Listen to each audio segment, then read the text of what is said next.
신분고하를 막론하고 죽으면은 한 줌 재가 됩니다. 그것을 보면은 모두가 똑같이 인생이 참 무상하구나, 인생이 참 허무하구나, 그렇게 느끼게 되지요. 전도서 3장 19절 말씀에 인생에게 임하는 일이 짐승에게도 임하나니 이 둘에게 임하는 일이 일반이라.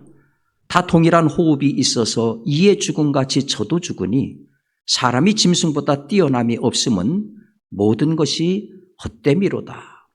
그런 말씀이 있습니다. 곱씹어 보면은 맞는 이야기지요. 우리 인간이 만물의 영장이라 모든 존재보다 아웃스탠딩, 뛰어나다라고 자부를 하지요.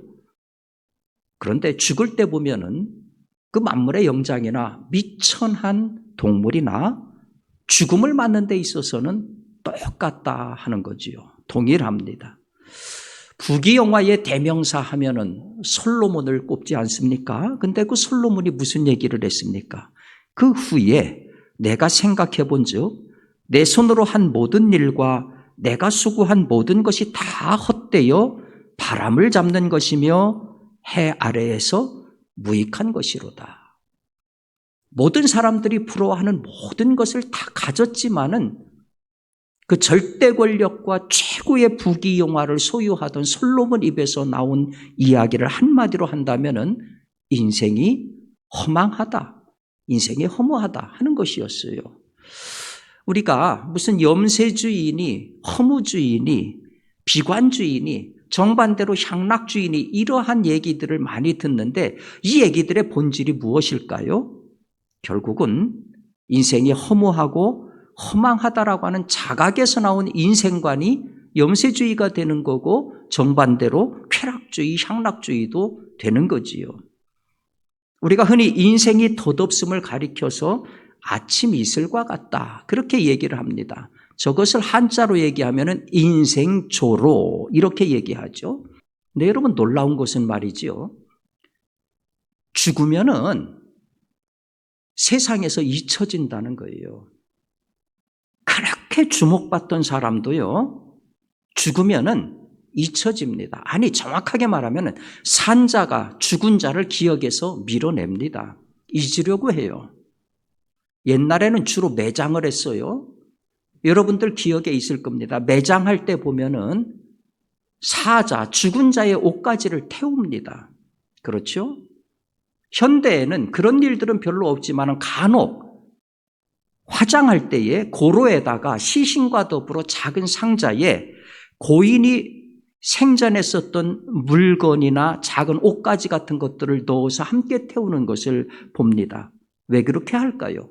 만약에 죽은 자가 병자였다고 하면은 위생적인 개념이 있습니다. 이해가 가요. 그러나 멀쩡하던 사람이 죽었을 때에도 옷가지를 태운다 하는 얘기는 무슨 얘기입니까? 잊고자 함입니다. 흔적을 지우고자 함입니다. 떠난 사람을 내 기억 속에서 정리하겠다는 얘기입니다. 이런 경향은 시간이 가면 갈수록 더욱더 더해 갑니다. 더더군다나 현대로 올수록 이 무종교적인 성향이 이런 것들을 부채질하는 거예요. 우리 현대인들은 현실을 매우 중시합니다. 반면에 신성한 가치라든지 보이지 않는 어떤 불변의 진리 같은 것들에 대해서는 별로 믿으려고 하지를 않습니다. 그 결과가 뭡니까? 대학에서 문사철이 사라지고 있지 않아요?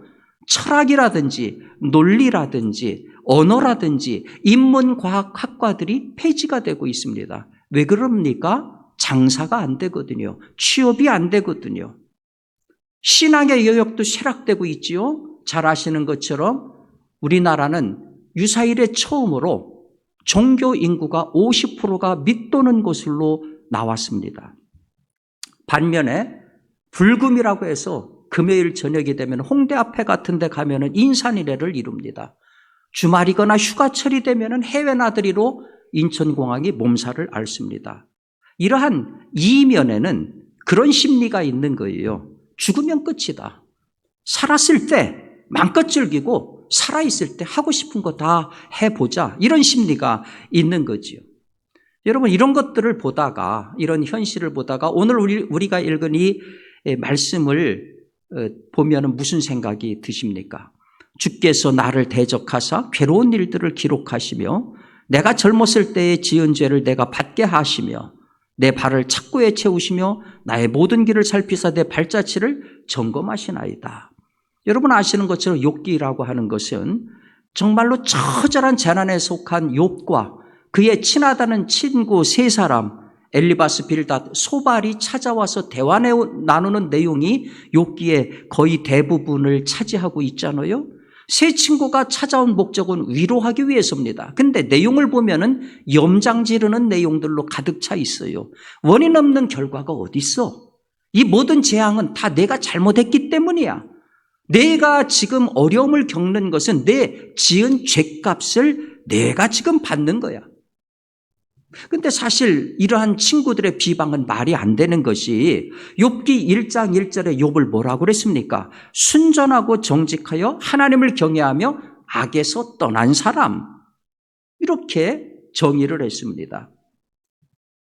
오늘 본문이 뭐냐 하면은 욥이 드리는 기도의 일부입니다. 욥은 자기 고난을 이렇게 기도해서 정리하고 있어요. 주께서 내 괴로운 일을 기록하셨다. 내가 젊었을 때 지은 죄를 내가 받게 하신다. 내 모든 길을 살피시며 내 발자취를 점검하신다. 그러니까 이 내용을 보면은 내 괴로운 일, 내가 젊었을 때 지은 죄, 그리고 내 모든 길을 살피고 발자취를 점검하신다. 이런 표현들은 욥이 잘못한 내용, 자기가 지은 죄를 나타내는 표현들이지요. 그런데 사실 생각해 보세요. 동방의 의인이고 순전하고 정직하고 죄에서 떠났다고 하는 이 욥이 죄라고 한들 무슨 죄를 저질렀겠습니까? 그런데 욥은 비록 소소한 것이지만 젊은 시절 자기를 돌아보면서 떠오르는 죄를 하나님 앞에 회개를 해요. 그리고 그 죄에 대한 보응을 뭐라고 표현하느냐 하면은 죄값을 받는 것, 발에 착고 이런 식으로 표현을 합니다. 한마디로 말해서 자기가 지금 괴로움 받는 것은 철없던 시절에 저지른 잘못에 대한 대가다라는 거지요. 그런데 여러분, 철없던 시절에 저지른 죄라고 하는 것이 얼마나 대단하겠습니까? 그에 비해서 지금 욥이 받는 괴로움은 얼마나 무지무지한 겁니까? 애들이 다 죽어나가고 자기 모든 재산이 완전히 없어져 버리고 부인도 가출을 하고 완전히 자기 몸은 만신창이가 되고 젊은 시절에 누구든지 소소한 잘못을 저지를 수 있음에 비해서 그것에 대한 대가라고 그렇게 고백하는 지금 받는 욥의 괴로움은 이거는 상대가 되지 않는 겁니다. 그런데 논리적으로 보면 말도 안 되는 건데 욥은 논리적으로 이걸 따지지 않아요. 그러면서 욥이 뭘 얘기합니까? 우리가 하는 모든 일은 하나님이 기록하고 있다. 그것은 절대 없어지지 않는다. 하나님은 내 모든 길을 살피고 내 발자취를 점검하신다. 여러분 27절 하반절을 주목하시기 바랍니다. 나의 모든 길을 살피사 내 발자취를 점검하시나이다.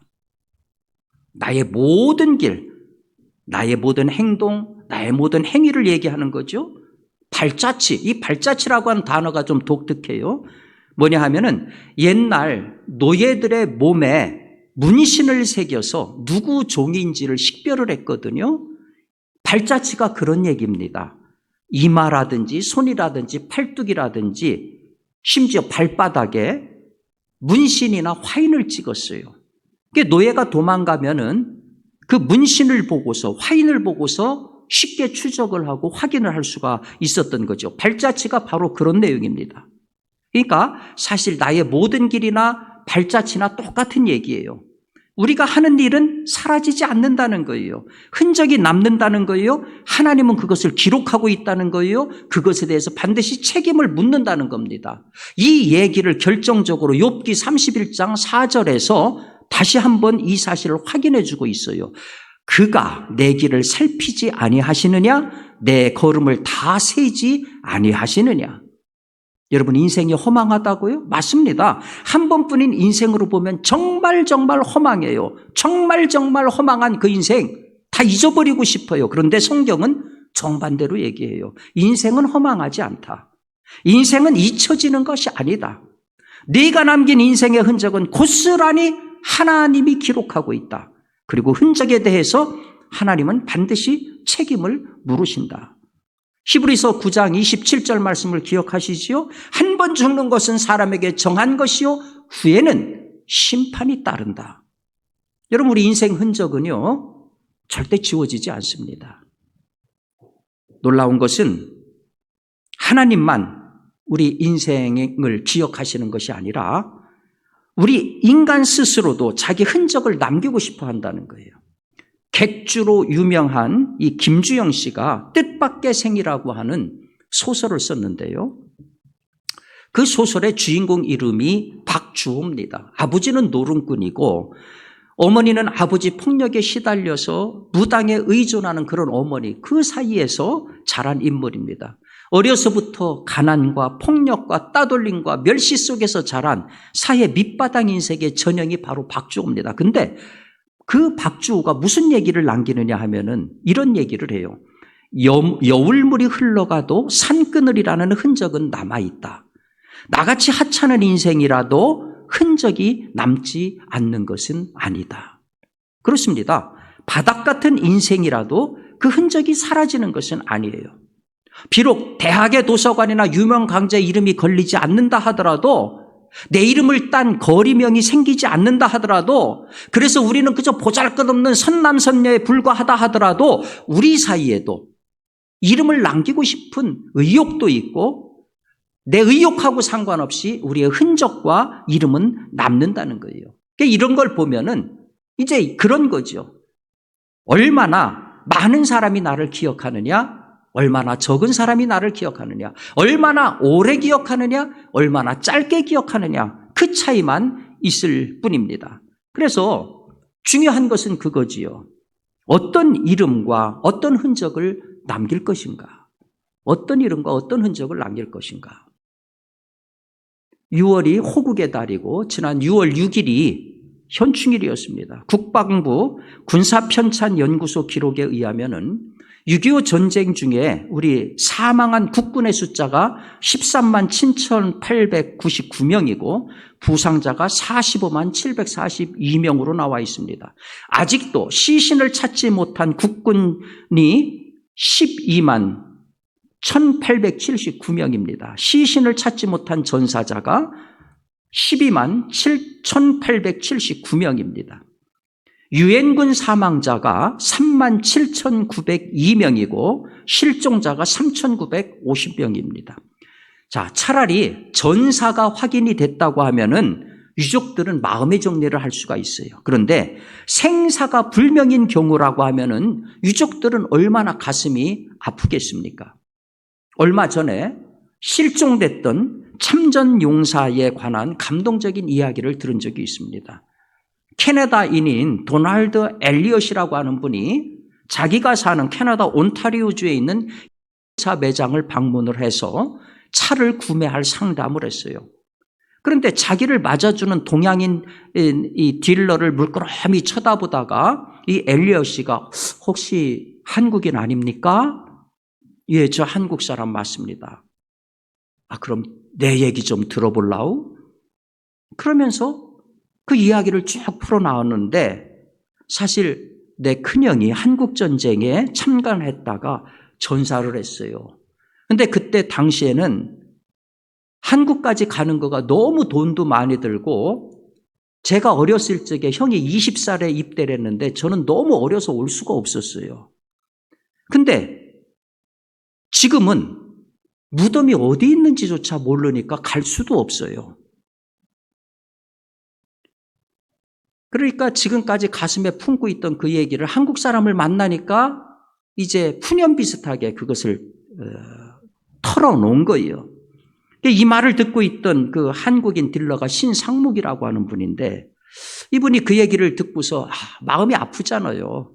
이게 그냥 고객과 이 딜러 사이에 그 상업적인 거를 넘어서서 이 한국인으로서 그런 얘기를 들으니까 이게 특별하지 않겠습니까? 뭔가 내가 저분을 위해 살 수 있는 게 뭐가 있을까? 혹시 형님 성함이 어떻게 됩니까? 레이 더글러스 엘리엇입니다. 그래서 신상목 씨가 인터넷을 뒤져봤어요. 동작동 국립묘지 사이트를 들어가서 그 안에 있는 명부를 다 뒤져봤어요. 근데 소재가 확인이 되지 않는 겁니다. 자, 이제 시간이 흘러서 이제 차 나오는 날이 됐어요. 그날 오전까지도 별 효과가 없었습니다. 그래서 이제 포기하다시피 하다가 문득 혹시나 하고 부산 유엔 묘지 기념 사이트를 검색을 했어요. 거기에 유엔군 전몰용사 리스트를 쭉 찾아보면서 순간적으로 가슴이 확 막히는 것 같았어요. 바로 그토록 찾아 헤매던 로이 더글러스 엘리엇이라고 하는 이름이 거기 있었기 때문입니다. 거기다가 사이트에는 저 보이는 것처럼 묘비 사진까지 올라와 있었습니다. 곧바로 저것을 사진을 현상을 해서 액자에다 넣은 다음에 찾아온 엘리엇한테 그 액자를 선물을 했어요. 그리고 형 묘지에 대한 정보도 다 알려줬습니다. 엘리엇 씨가 그 액자를 꼭 끌어안더니 감격의 눈물을 흘리는 거예요. 고맙습니다. 고맙습니다. 아니에요. 정말 고마워할 거는 저입니다. 형님 때문에 오늘 제가 여기 있을 수 있습니다. 오히려 제가 감사하지요. 이 사연이 신상목 씨가 자기 페이스북에 올리면서 알려지게 됐습니다. 반가운 소식 하나가 날아들었어요. 국가보훈처에서 엘리엇을 한국으로 초청을 해서 감사함을 전했던 겁니다. 여러분 아시는 것처럼 캐나다는 6.25 전쟁 때 미국과 영국에 이어서 세 번째로 많은 27,000명을 파병한 나라입니다. 516명이 전사를 했고 30여 명이 실종을 했습니다. 이 엘리엇 상병이 속했던 캐나다 제2보병대대가 1951년 4월 가평전투를 승리로 이끈 부대입니다. 중공군이 가평이 전략적으로 중요하다 해가지고 집중 공략을 했는데 끝까지 사수해서 승리했던 것이죠. 낯선 나라의 자유를 위해서 기꺼이 달려와 준 그분들이 있었기 때문에 우리는 아픔을 딛고 일어설 수 있었던 것이죠. 자, 온 국민이 고마워할 수 있는 그런 인생, 온 국민이 기억할 수 있는 인생, 그렇다면 여러분 그 인생은 정말 잘 산 인생 아니겠어요? 우리는 잘 생각해 봐야 됩니다. 인생은 한 번뿐이지만은 없어지는 것은 아닙니다. 다시 말해서 그러기 때문에 막 살아서는 안 된다는 거예요. 박지성처럼 기포드나 하버드처럼 그렇게 위대한 족적을 남길 수 있으면 얼마나 좋겠어요. 많은 사람들이 인정해 주는 삶이라고 하는 거잖아요. 할 수만 있으면 우리도 그런 위대한 족적을 남겨야지요. 우리 아이들이 나는 못하더라도 우리 아이들이라도 나라와 민족과 세계를 위해서 위대한 족적을 남길 수 있다면 얼마나 가슴 뿌듯한 일이겠습니까? 근데 여러분, 이러한 사람의 평가도 중요하지만은 우리 그리스도인들이 잊지 말아야 될 것은 우리를 향한 하나님의 평가라는 것이지요. 하나님이 우리의 흔적과 행동들을 판단하실 때 그 기준이 뭐라고 생각하십니까? 위대함이라고 보십니까? 그렇다면 우리는 희망이 없어요. 그런데 우리 주님의 기준은 완전히 다릅니다. 예수님께서 하신 말씀 기억하십니까? 내가 여기 내 형제 중에 지극히 작은 자 하나에게 한 것이 곧 내게 한 것이니라. 냉수 한 그릇 대접하는 거, 옥에 갇힌 사람 돌보아주는 거, 그저 아무 이름 없이 바람처럼 왔다 간 사람 후대해 주는 거. 그런데 우리 주님은 그걸 기억하신다는 거예요. 위대함을 기억하는 것이 아니라 진솔한 아름다움, 진정한 인간다움, 한순간 세계를 들었다 놨다 하는 요란한 족적이 아니라 흔적도 잘 나타나지 않지만은 예수님 눈에 띄는 그 아름다운 흔적을 기억하신다는 겁니다. 어느 시골에 5일장이 열려서 그늘진 한 구석에서 할아버지가 옥수수를 팔고 있었어요. 할아버지, 이 찰옥수수 얼마입니까? 예, 한 무더기에 3,000원입니다. 두 무더기는 얼마예요? 예, 두 무더기는 6,000원입니다. 아니, 두 무더기 사면 조금 깎아주실 줄 알았는데 깎아주시지도 않네요. 그러면 이 옥수수 전체 사면 얼마예요? 죄송하지만 저는 전부는 안 팝니다. 깜짝 놀라요. 아니, 할아버지 왜 전부 안 팔아요? 전부 팔고 들어가시면 좋잖아요. 저는요, 지금 제 삶을 살기 위해 이 장터에 나온 겁니다. 장사하러 나온 것이 아니에요. 저는 이 장터가 너무 좋아요. 물건 팔기 위해서 흥정하며 북적대는 사람들이 좋고요. 오랜만에 만났다가 서로 손을 잡고 반가워하는 그 모습이 너무 좋고요. 그리고 팔려 나온 짐승들의 울음소리도 좋고요. 장터 사람들 욕하는 국밥 끓는 소리도 좋고요. 뻥뻥 튀기는 소리도 좋고요. 그리고 복잡한 장터 골목을 헤쳐나가는 지게꾼 소리도 좋고요. 엿 팔기 위해서 가위질하는 그 소리도 좋고요. 저는 이 활기 넘치는 풍경을 너무 사랑합니다. 이 건강한 장터를 너무 사랑합니다. 아이고, 이 너저분한 장터가 뭐가 좋다고 그걸 사랑해요? 그때 할아버지가 이런 대답을 합니다. 저의 삶의 목적이 여기 있기 때문에 제가 나오는 겁니다. 저는 여기에서 전도지 뿌리면서 한 명 한 명 대할 때마다 그리스도의 복음을 전하고 있어요. 제가 만일 한꺼번에 이걸 다 팔면 저는 그냥 집으로 돌아가야 됩니다. 그러면 제가 사는 삶의 의미가 없어요. 그래서 저는 한꺼번에는 절대 팔지 않습니다. 여러분, 예수님께서 부활하신 후 제자들의 행적을 기억하십니까? 나는 고기나 잡으러 갈란다. 참 놀랍게도 세 번째 예수님을 만난 현장인데도 불구하고 이게 베드로의 입에서 나온 얘기였습니다.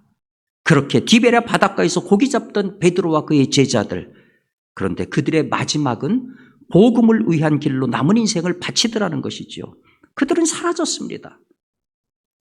그런데 그들의 남긴 흔적이 오늘 우리가 가지고 있는 복음으로 남아 있습니다. 옥수수를 파는 할아버지, 자기에게 도달한 그 복음을 자기 대에서 자물쇠 채우고 끝내지 않았습니다.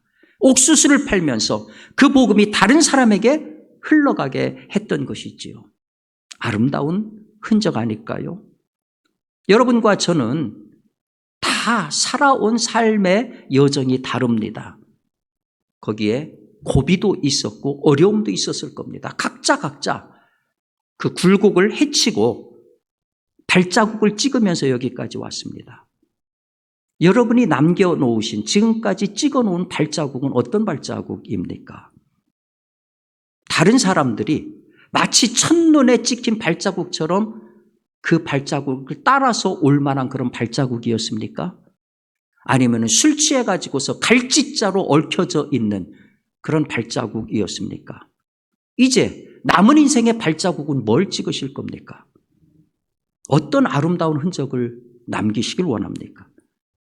바라기는 우리 인생이 이 땅에 감동의 흔적을 남길 뿐만 아니라 하나님께서 보실 때도 잘했다, 충성된 자나 이렇게 칭찬 듣는 멋진 인생의 발자국을 남길 수 있기를 주님의 이름으로 축복합니다.